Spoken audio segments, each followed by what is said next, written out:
Speed and efficiency really are paramount for any edit, and for me, and I think all professional editors, hotkeys are absolutely instrumental in that goal. They save you on clicks to help you breeze through your edits as quickly as possible. So today we're going to take a look at a few hotkeys that help speed up your workflow inside of Premiere Pro.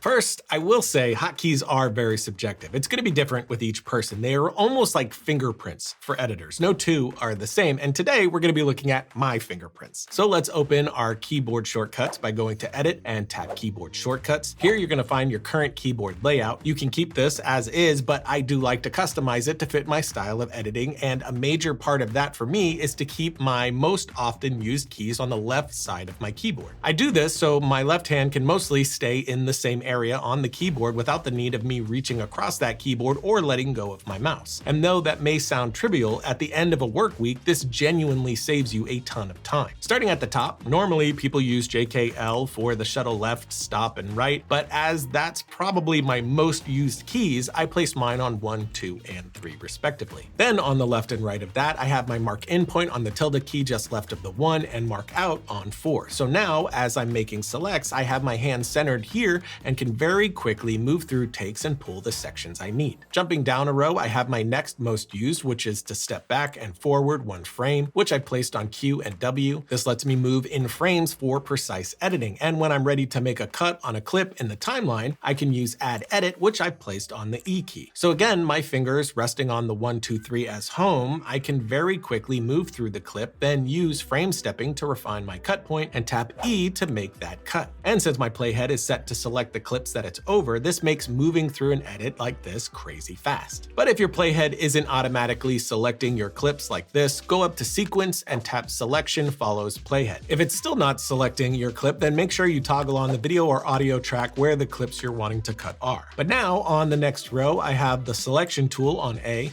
but next to that, I have what is probably one of my editor's most tapped keys, and those are S and D. The S key is Ripple Trim Previous Edit to Playhead, which will trim everything behind the playhead of your selected clip. Then the D key is for Ripple Trim Next Edit to Playhead, which will trim everything in front of the playhead of your selected clip. It's really useful for fine-tuning the pace of an edit. But moving down again, I have my C and V keys set to zoom out and zoom in. I'm sure we all zoom often, so I like having it where I can easily tap that with my thumb. Next to those two hotkeys, I'll set the X key to act as a ripple delete. That way I can tap on this empty space, press X, and Premiere will close that gap. Then finally, I have the G key, which will automatically open up my audio gain options. Or if I don't want to mess with the gain and instead want to fine-tune the audio a bit, I'll use the open and close bracket keys to decrease or increase the clip volume. Of course, we could keep going, but those are the main hotkeys I find myself using the most. But again, the idea here is to lean into these hotkeys with what makes most sense to you. Maybe my layout works for you, maybe you think I'm an absolute psychopath. I know every time I see someone else's hotkeys, I throw up a little bit. So dive in yourself, and when you do, keep in mind that it will take around a week or two to really know if you're digging the layout or not. Locking in the muscle memory is key to the hotkeys being fully effective for you. And with all that said, I would love to know what your most used hotkeys are. So share with the class below in the comments, and while you're there, let us know if there's anything you'd like to see us cover in the future.